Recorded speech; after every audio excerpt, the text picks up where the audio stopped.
Jaune et jaune vous dit bonjour. Jeunes et jaunes vous dit bonjour. Grâce à la vidéo précédente, nous avons pu constater qu'il n'y a pas que le viol qui est visé quand on parle de violence sexuelle. Pour tenter d'agir contre celle-ci, il faut tâcher de répondre aux questions suivantes. Pourquoi le conflit s'accompagne-t-il d'autant de violences sexuelles? Est-ce lié à un instinct sexuel déribé des soldats?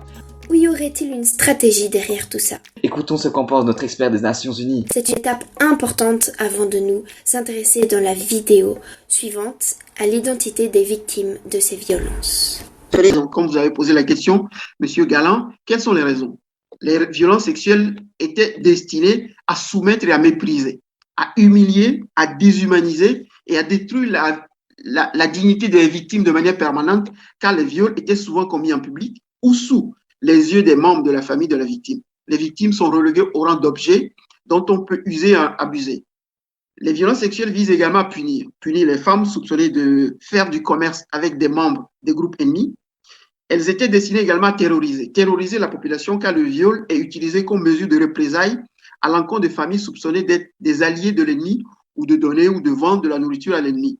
Elles servaient aussi à rançonner et à arnaquer, servaient aussi à se venger dans le cas d'une défaite en agressant sexuellement des populations civiles. Quels sont les auteurs? Les auteurs sont de trois ordres. Il y a d'abord les membres des forces de sécurité et de défense, les FACA.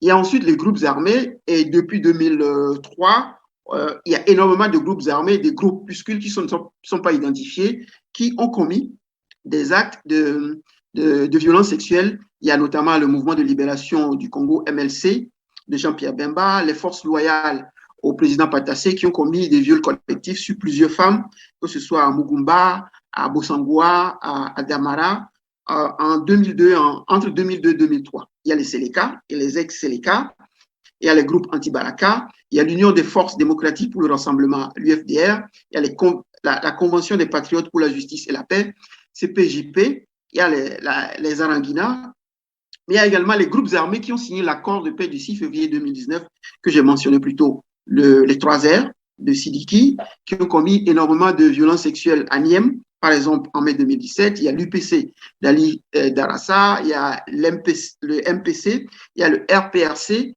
mais aussi le FPRC, qui tous ont commis des violations sexuelles sur des populations civiles. La troisième catégorie, c'est les forces internationales de maintien de la paix, les forces onusiennes, internationales non onusiennes, sous mandat du Conseil de sécurité.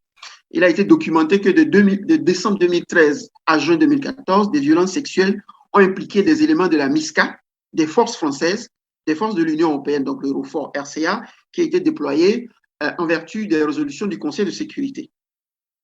En 2019, malgré la politique de tolérance zéro prônée par le secrétaire général des Nations Unies, on a enregistré 41 allégations d'exploitation et d'abus sexuels, mais également en 2020, 12 allégations d'exploitation et d'abus sexuels commis par des membres de la MINUSCA.